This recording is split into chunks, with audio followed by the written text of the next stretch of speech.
It was a typical Monday morning when I walked into the conference room, my mind buzzing with excitement. For weeks, I had been working on a new proposal, an ambitious project that I believed could completely transform the direction of the company. I had spent countless hours researching, organizing data, and drafting a presentation that I was sure would be a game changer. I had no doubt that the team would be impressed with my vision for the future. The team gathered around a long, sleek table, a mixture of executives and department heads, each one of them focused on their phones or laptops, preparing for the meeting. The CEO, Tom Andrews, sat at the head of the table, his eyes buried in a report. I could already feel the weight of his gaze, the pressure of presenting in front of him. But I pushed those thoughts aside. This was my moment. I began my presentation, carefully outlining the proposal, detailing how it would increase profits, streamline operations, and foster greater innovation. I spoke confidently, my voice steady as I clicked through the slides, showing the projections and the projected outcomes. I could see some of the faces in the room light up, nodding along as they began to grasp the potential of my plan. I felt a surge of pride. This was going well, but then it happened. Tom, without warning, interjected. "This is ridiculous," he said, his voice cutting through the air like a knife. "You really think this will work? You've got no idea what you're talking about." I thought I had misheard him, but the look on his face confirmed that he was serious. He continued, his words dripping with contempt. "I can't believe we're even entertaining this. Who approved this? Whoever thought this was a good idea should be ashamed." The silence in the room was deafening. My heart raced and my palms began to sweat. Every eye in the room was now on me, some faces sympathetic, others just waiting for my reaction. I could feel the weight of their judgment, and in that moment, I felt smaller than I had ever felt in my career. Tom didn't stop there. He turned to the rest of the team. "This is what happens when you let someone who has no real understanding of the business run with their ideas," he said. "I don't know why we keep entertaining these fantasies." He waved his hand dismissively, and I could feel the heat rising in my face, a mixture of embarrassment and rage. It was one thing to disagree with me. It was another to belittle me so publicly. I had spent weeks working on this proposal, pouring everything I had into it, and now, in front of the entire team, my work was being torn apart. I had expected criticism, yes, but this was something else. This was a humiliation. The meeting continued, but I was no longer listening. My mind was reeling, my thoughts tangled in a whirlwind of disbelief and anger. The rest of the presentation went by in a blur. I couldn't focus on anything other than the sting of Tom's words. The others in the room seemed to go on as if nothing had happened, but I couldn't shake the feeling of being completely exposed. When the meeting finally ended, I couldn't get out of that room fast enough. I grabbed my laptop and papers, barely acknowledging anyone around me as I made my way back to my office. My legs felt weak, and my hands shook slightly as I closed the door behind me. Sitting at my desk, I stared blankly at the screen in front of me, the cursor blinking in and out of existence. I couldn't process what had just happened. My mind kept replaying the moment over and over, Tom's voice echoing in my ears, each insult landing with precision. My pride was bruised, but there was something else, something deeper, that feeling of being dismissed, as though everything I had worked for, everything I had achieved, meant nothing. I had worked my entire career to get to this point. I had put in the hours, built relationships, earned the respect of my colleagues, and yet, in one moment, it felt like all of that had been erased. It was a feeling I wasn't used to. For a long while, I just sat there, trying to regain some semblance of composure. The tears were close, but I pushed them away. No, I wasn't going to let this defeat me. I wasn't going to let one person's opinion define my worth. But the more I thought about it, the angrier I became. Tom didn't just insult my work, he insulted me, and I wasn't going to let him get away with it. I wasn't going to shrink into the background. Not now, not ever. I had worked too hard to be where I was, and I wasn't about to let one humiliating moment ruin everything. The next few days felt like a blur. I went through the motions of daily life, but it was as though I was walking through a fog. My body was present at the office, but my mind was elsewhere. It kept replaying the meeting, Tom's words cutting deeper every time I remembered them. "This is ridiculous. You have no idea what you're talking about." I couldn't focus. I would sit at my desk staring at the screen, but the work didn't seem to matter anymore. I wasn't just hurt by the words themselves, but by the fact that they came from someone who had the power to control the trajectory of my career. Someone who could make me feel so small, so insignificant, in a matter of seconds. The team didn't acknowledge the incident. No one asked how I was doing. No one reached out to offer support. It was as though it had never happened, a small storm that blew through the meeting and was quickly forgotten. I tried to push the feelings aside, telling myself that I needed to let it go. But every time I walked past Tom in the hallway, or saw him sitting in his office, my stomach would tighten. That night, I lay in bed, staring at the ceiling, the words echoing in my mind. I can't believe we're even entertaining this person's ideas. I clenched my fists beneath the cover. I had always prided myself on my ability to rise above office drama, on my ability to take criticism and turn it into fuel. But this time, something was different. This time, the humiliation wasn't just about my proposal. It was about my very existence in that space, my worth in the eyes of the company. I realized something then, as I lay there in the darkness. This moment didn't have to define me. Tom's cruelty, his dismissiveness, didn't have to be the final word. It wasn't just about proving him wrong anymore. It was about proving something to myself. I had been here before, been knocked down, been underestimated, but I had always gotten back up. I wasn't going to let this one moment derail everything I had worked for. I was stronger than that. And in that moment, I made a decision. I would take control of my career, not by defending myself against Tom's words, but by showing through action that I was more than capable of achieving what I set out to do. The humiliation would not be my ending, it would be my beginning. The next morning, I woke up earlier than usual. I had a newfound determination in my chest, a fire that had been sparked in the depths of my frustration. There was no room for self-pity. There was no time to dwell on what had been said. The plan needed to be set in motion. I decided not to approach the situation head-on just yet. I knew that in order to take control, I had to be strategic. I needed to build a case, not just for the proposal that had been shot down, but for my future in this company. I had to show, with undeniable proof, that I had a better understanding of the business than Tom ever gave me credit for. So I started digging. I spent my days buried in financial reports, pulling data from every department, analyzing performance metrics, and identifying the gaps. Every flaw in the company's operations became a piece of the puzzle I was slowly but surely piecing together. The more I analyzed, the clearer it became. The company was stuck in a rut, relying on outdated strategies and blind leadership.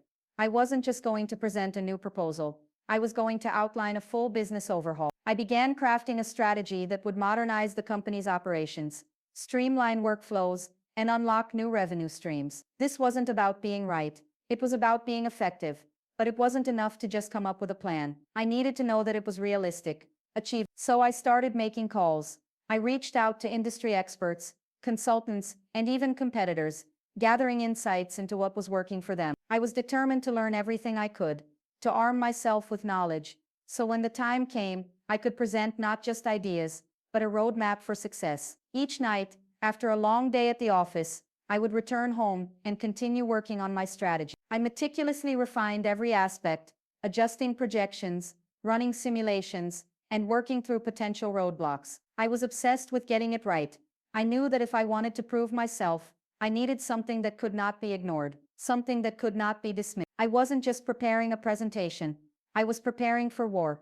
As the days passed, I kept my progress to myself. I didn't share my plans with anyone, not even close colleagues who I normally confided in. I couldn't afford any distractions, any doubts, or any second guess. The focus was entirely on executing the plan I had in mind. I began to notice small things around the office. Tom had become more distant, more controlling. He had started micromanaging the teams, questioning every decision, stifling creativity. I noticed the team members who had once been excited about their work were now lethargic, bogged down by his demands. The energy in the office was shifting, and it was becoming increasingly clear to me. The company was no longer thriving under his leadership. It was stagnating. He saw an opportunity, but I knew I had to be careful. I couldn't make a move until I was ready, and so I stayed quiet.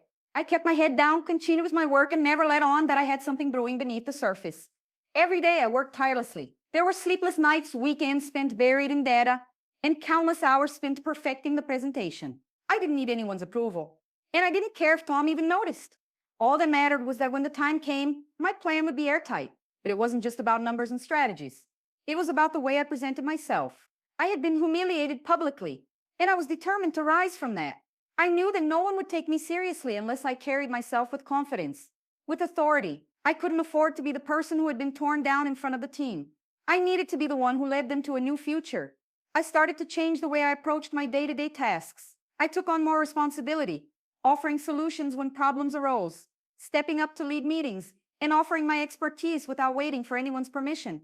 Slowly but surely, I began to shift the perception others had of me. I wasn't the person Tom had belittled.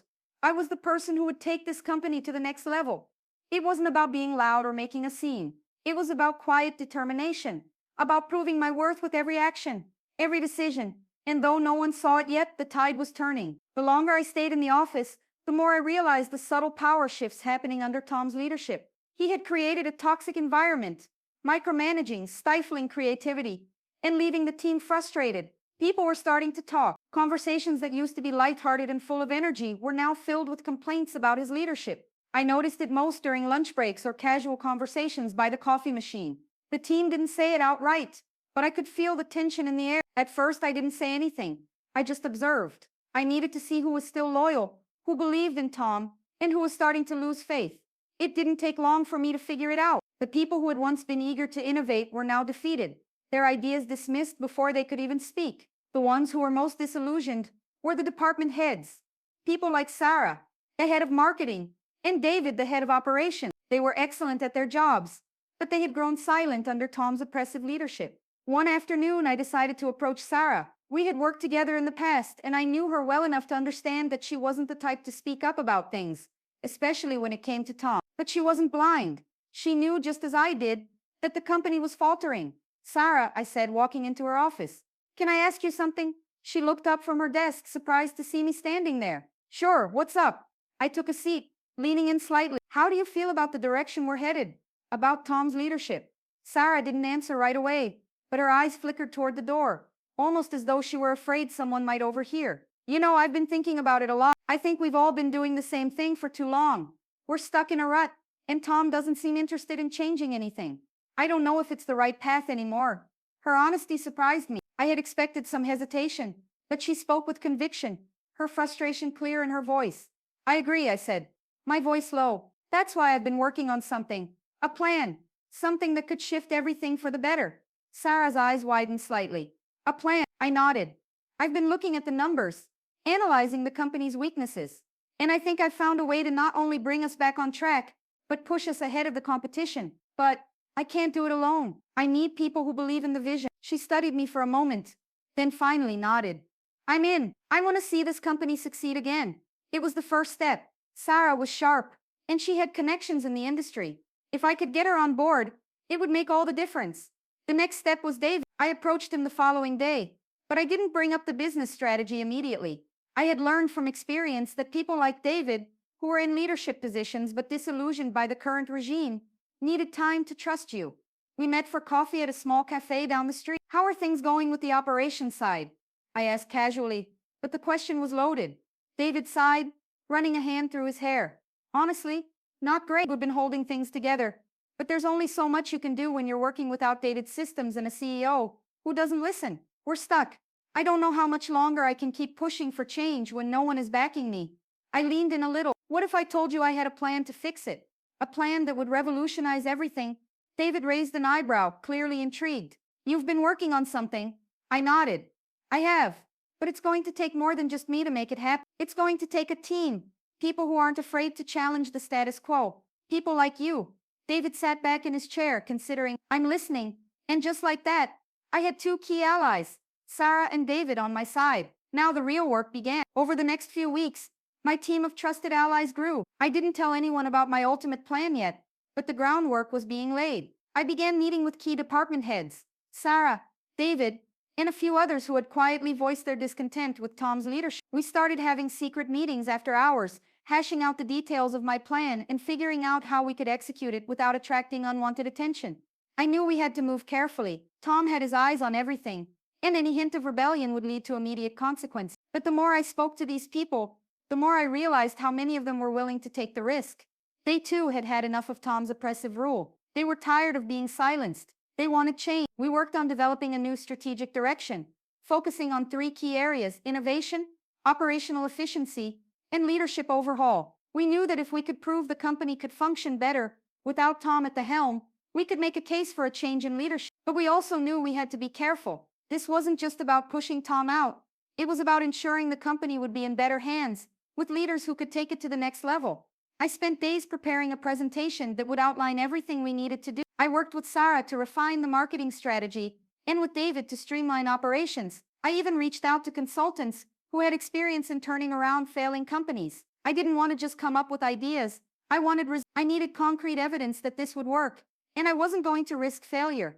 By the time the presentation was ready, I had a clear vision in place. I had all the data, all the projections, and all the support I needed. I was no longer the person who had been humiliated in front of the team. I was someone who had done the work, built the relationships, and prepared a comprehensive strategy to change the company's future.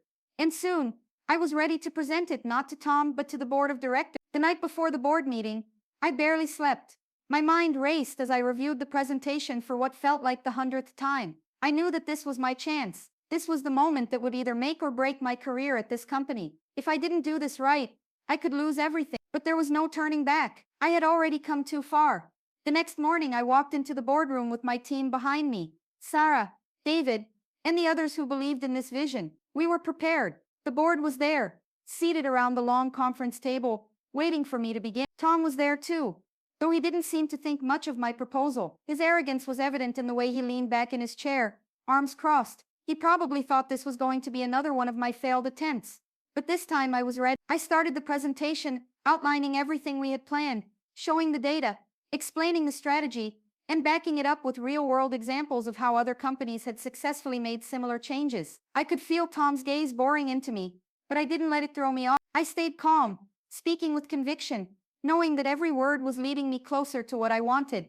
As I reached the end of the presentation, I looked around the room. The board members were listening intently. Some were nodding in approval, others were quietly taking notes. But it was the moment when I saw doubt in Tom's eyes that I knew I had won. I could feel the tension in the air as I finished my presentation. The board members had been silent for a few moments, absorbing the information I had just laid out. The room felt heavier with each passing second. Tom's gaze never wavered, but I could see the slight tightening of his jaw, the subtle shift in his posture as I concluded. I believe that with this plan, we can not only turn the company around but also position ourselves as a leader in the industry. I said, my voice steady but full of conviction. It's about moving forward, embracing innovation, and ensuring that our operations are as efficient as possible. Most importantly, it's about leadership that listens to its employees and empowers them to do their best work. He paused, letting my words sink in. I wasn't just presenting numbers or strategies anymore. I was presenting a vision, one that didn't revolve around Tom's outdated methods, but rather a fresh and forward-thinking approach that could propel the company into the future. The silence in the room was deafening, but finally one of the board members, Greg, the head of finance, spoke up. This plan, he started, trailing off as he flipped through his notes. It's impressive. The projections are solid, and the changes you're proposing are certainly ambitious. But are we sure we have the resources to implement this right away? I had expected this. The skepticism of the board was the final hurdle. They were used to Tom's safe but stagnating strategies. It wasn't easy to get them to take a leap of faith. We have the resources, I replied, confident. But more importantly, we have the people. The team is ready for change, and the resources we need are already in motion. We just need the board's support to move forward. Tom's face was unreadable, but I noticed the small shift in his expression. I could tell he was trying to maintain control, but deep down, I knew the game had already changed. The board members were looking at each other, and for the first time, it seemed like they were really considering my plan. Greg turned to the others. I think we need to take some time to discuss this in private. The meeting was adjourned, and I watched as the board members filed out of the room, murmuring amongst themselves. Tom remained seated, his eyes fixed on me, a coldness emanating from his stare. I had no doubt that he was already trying to figure out how to stop this from moving forward, but he didn't realize that the tide had already shifted. I felt the weight of the moment, but I didn't let it break me. I had made my case. Now it was out of my hands. The next few days were an emotional roller coaster. I had delivered my pitch, but the board's response was still up in the air. I didn't know if they were going to accept the plan or if they would buckle under Tom's pressure and stick to the status quo. I tried not to dwell on the uncertainty, but it gnawed at me. I kept working, as I had been. I didn't let the waiting consume me, but when I ran into Sarah in the hallway the day after the meeting, she caught me off guard with her expression. You haven't heard? Her voice a little too quiet. Heard what? I asked, my stomach tightening. They approved it. The words hit me like a wave of cold water. My heart skipped a beat, and for a moment, I couldn't process what she was saying. They approved the plan, I repeated, almost in disbelief. Sarah smiled. Yes, they did. Greg spoke to the rest of the board, and after some discussions, they decided to move forward with it. It was the moment I had been waiting for. It was happening. I had done it. But there was no time to celebrate, no moment to bask in the victory. This was just the beginning. The hard part was still ahead, executing the plan, implementing the changes, and ensuring the company stayed on track. I needed to work fast and make sure I had the right people in place. That afternoon, I received a call from Greg. We're moving forward with your plan, he said. I'll be in touch with HR to start the restructuring process. We'll need to finalize some details, but we're behind you on this. I exhaled, relief flooding through me. It was finally happening. But as I hung up the phone, another thought crossed my mind. What about Tom? Tom was going to fight this. I knew it, and I had prepared myself for it. He had always been a man who valued control above all else. And now, with his position under threat, I was sure he would stop at nothing to retain his power. The next day, Tom cornered me in the hallway. I had seen him coming from a distance, his usual swagger, now replaced by something sharper, more dangerous. He was trying to maintain his composure, but I could see the anger simmering beneath the surface. You think you've won? Tom sneered. This company is mine. You can't just waltz in and take control. The board doesn't know what they're getting themselves into. I met his gaze without flinching. The board has made their decision, Tom. It's over. You've had your chance. And you failed to lead this company where it needs to go. We need change. And it's happening now. His eyes narrowed, and for a moment I thought he might lash out physically, but he held himself back. You're making a mistake. You'll regret this. I don't think so, I replied, keeping my voice steady. The only mistake I've made was letting someone like you think you could run things forever. Tom's jaw clenched, but he didn't say anything else. He turned on his heel and walked away, his footsteps echoing down the hallway. It was the first time I had seen him so vulnerable, and it confirmed what I had known all along. He was losing his grip on the company. As I watched him disappear around the corner, I felt a surge of relief and satisfaction. The battle wasn't over, but this was the turning point. We had won the first round.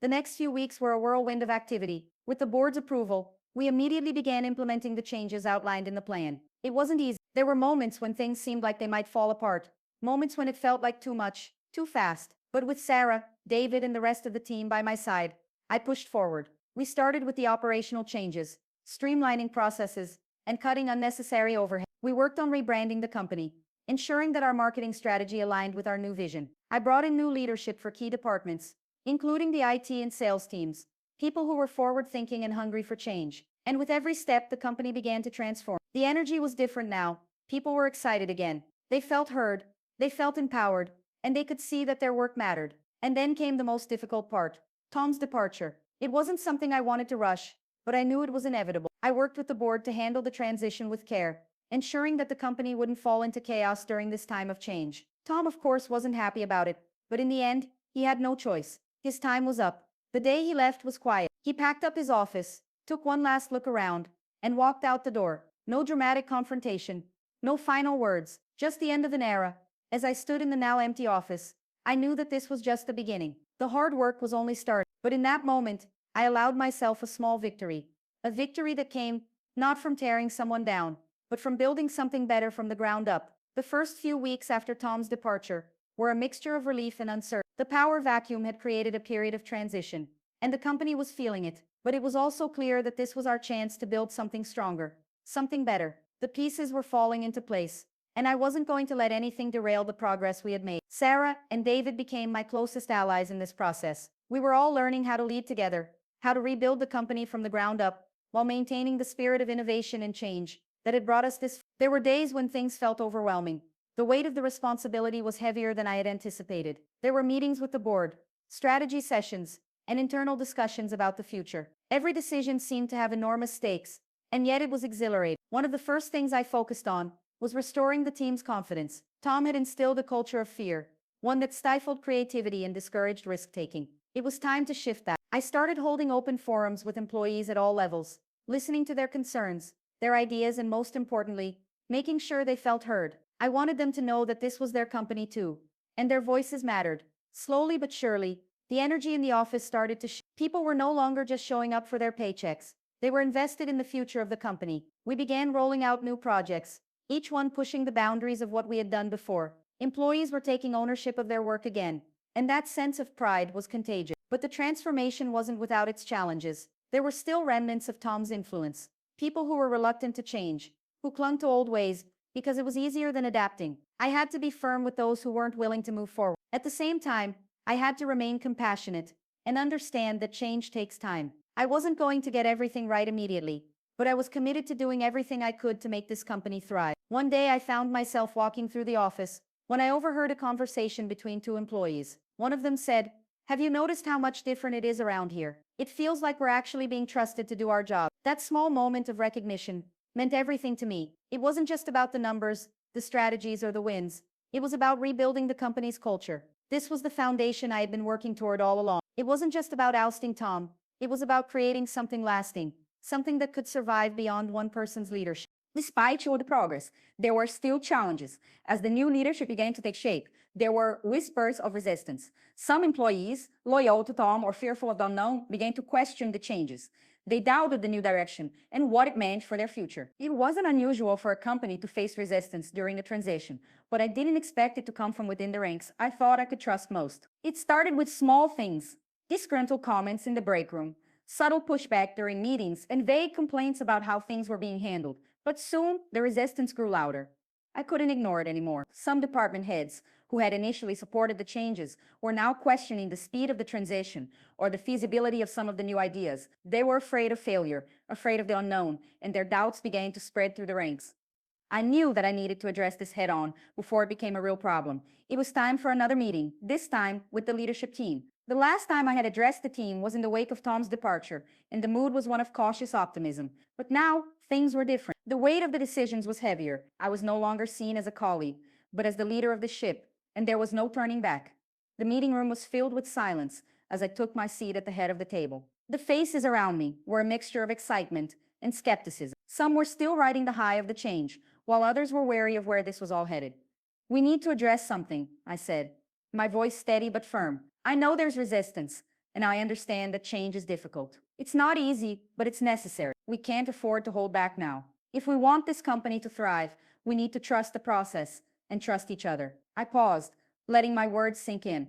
"I'm asking you all to commit to this vision," I continued, my eyes meeting theirs. "We've already started something great here, but it won't work unless we're all in. We need to take risks, challenge the status quo, and keep moving forward. The future of this company depends on it."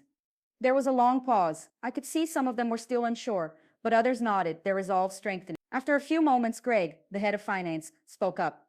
"I've seen the numbers, and you're right. If we don't do this, we're going to get left behind. I'm with you."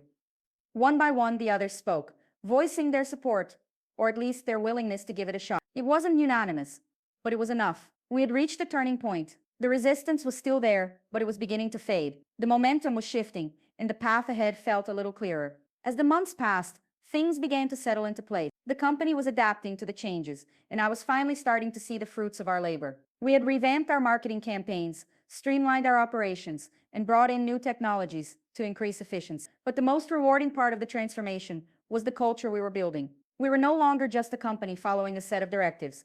We were a team, united by a common goal and empowered to take ownership of our work. I continued to focus on nurturing the relationships I had built with my team, making sure they felt supported and valued. I took the time to get to know everyone in the company, not just as employees, but as people with ideas, passions, and goals. It was clear that when people felt appreciated and empowered, they gave their best.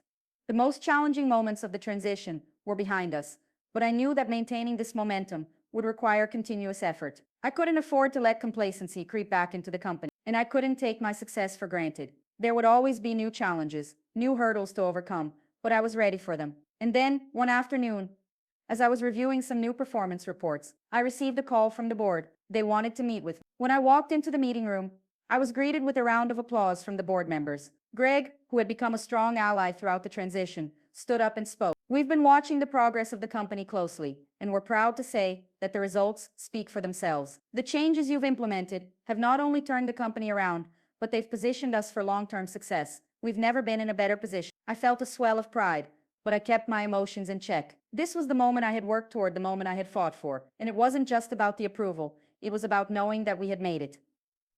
"Thank you," I said, my voice steady, "but this isn't just me, it's all of us. And together, we're just getting started."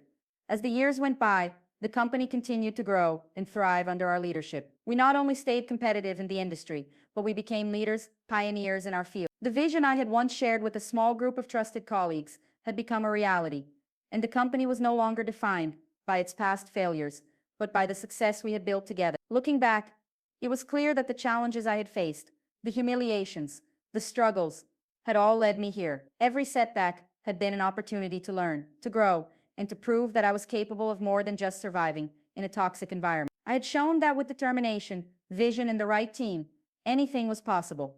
And so, I stood at the helm of a company I had transformed, not just through ideas, but through the power of leadership, and change. Tom's reign had been a distant memory, a chapter in the company's history that had long since passed. What mattered now was the future we were creating, a future that I and the team I had assembled were building together.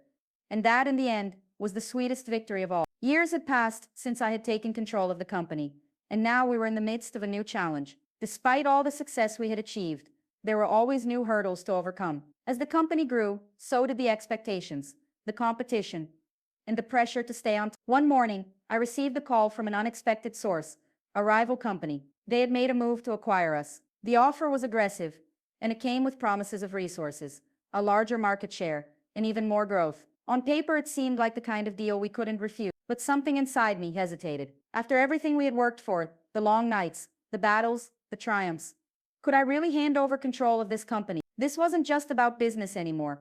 It was about what we had built, the culture we had fostered, and the legacy we had started. I called an emergency meeting with my leadership team. We gathered in the boardroom, the same room where everything had begun. My heart was heavy as I placed the acquisition offer in front of them. The room fell silent as the team read through the proposal. I could see the hesitation in their eyes, the same doubts that were running through my mind. For all the growth we had achieved, this acquisition would mean losing the independence we had fought so hard to build. David, now the head of operations, was the first to speak. It's a tempting offer. We'd have more resources, and the scale could take us further than we've ever gone. But, he paused, glancing at the rest of the team. But I don't think we've built something to sell. We've built something that's ours, something that reflects who we are. If we sell, we lose that. Sarah, now leading marketing, nodded in agreement. We've worked so hard to create a culture here. It's not just about the business anymore. It's about the people, the innovation, and the way we've redefined what this company stands for. I sat back in my chair, absorbing their words. The decision was clear now. This company wasn't just a business. It was a representation of everything I had fought for, everything we had built together. The idea of selling it, of giving away everything we had worked toward, felt like a betrayal to all the people who had believed in this vision. I agree, I said, looking around the table. We've built something extraordinary. We're not done yet. We've come too far to give up now. There was a collective nod around the table, and in that moment, I knew we had made the right choice. We would continue to fight, continue to push the boundaries, and continue to make our mark on the industry. The acquisition offer was off the table. As the years went by, I continued to lead the company with the same passion and vision that had driven me from the beginning. The company had evolved, more diverse, more dynamic, and more resilient than I could have ever imagined. But there came a time when I realized that it was time for someone else to take the reins. I had given everything to this company, and it had grown beyond me. I had built something lasting, but the company needed a new leader, with a fresh perspective, to guide it into the next chapter. It was time to pass the torch. I called a meeting with the board and my leadership team. It was a difficult decision, one that had been weighing on me for months, but I knew it was the right one. I've spent my entire career here, and I'm proud of everything we've accomplished. But I also know that leadership is about knowing when to step aside, I said, my voice steady but full of emotion. It's time for a new leader to take us forward, and I trust you all to make the right choice. The room was filled with surprise and questions, but after a long discussion, we all agreed. I would step down as CEO, but I wouldn't disappear. I would remain on the board, offering guidance and support, but the company needed someone to lead it with fresh eyes. I recommended Sarah as my successor. She had proven herself time and time again, not only as a leader, but as someone who understood the vision of this company inside and out. The board was unanimous in their decision. Sarah was officially named the new CEO. As I stood in the office that had been mine for so many years, I felt a sense of fulfillment. I had done it. I had transformed this company from the inside out, from being humiliated in front of my team to standing at the helm of a thriving, successful business. And now it was in capable hands. The transition to new leadership was smooth. And under Sarah's guidance, the company continued to thrive. She brought fresh ideas, and together we made strategic decisions that would ensure the company's future for years to come. The team was more united than ever, and the culture we had built was stronger than ever. I remained involved, but I no longer felt the weight of being in charge. I watched with pride as the company continued to innovate and grow, knowing that the foundation I had helped lay was still at the core of everything we did.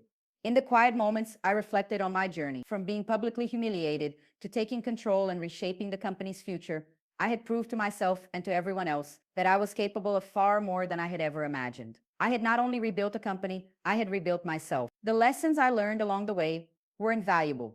That true leadership is about empowering others, that the hardest challenges lead to the greatest growth, and that success isn't about power or control, it's about creating something that lasts, something that makes a difference. And as I watched Sarah take the reins, I knew that the legacy I had left behind wasn't just about the company's success. It was about the people, the culture, and the values that we had instilled in every part of the organization. It was a legacy of change, of perseverance, and of the unshakable belief that with hard work and determination, anything was possible. Years later, I walked through the company's headquarters once again, this time as a visitor. The walls were lined with the same vision statements, but now there were new faces in the hallways, new energy, and a new sense of direction. I smiled to myself. This wasn't the company I had inherited. It wasn't even the company I had built. It was something new, something better. Sarah had taken the company to new heights, pushing boundaries I hadn't even imagined. And as I walked through the hallways, I saw the same spark in the eyes of the employees that I had seen in myself all those years ago. It had come full circle. As I reached the conference room, I paused at the door, feeling a wave of pride wash over me. I had helped create this. I had helped build something that mattered, something that would endure long after I was gone. With one final glance around, I turned and walked away, knowing that my work here was done. The future was in good hands.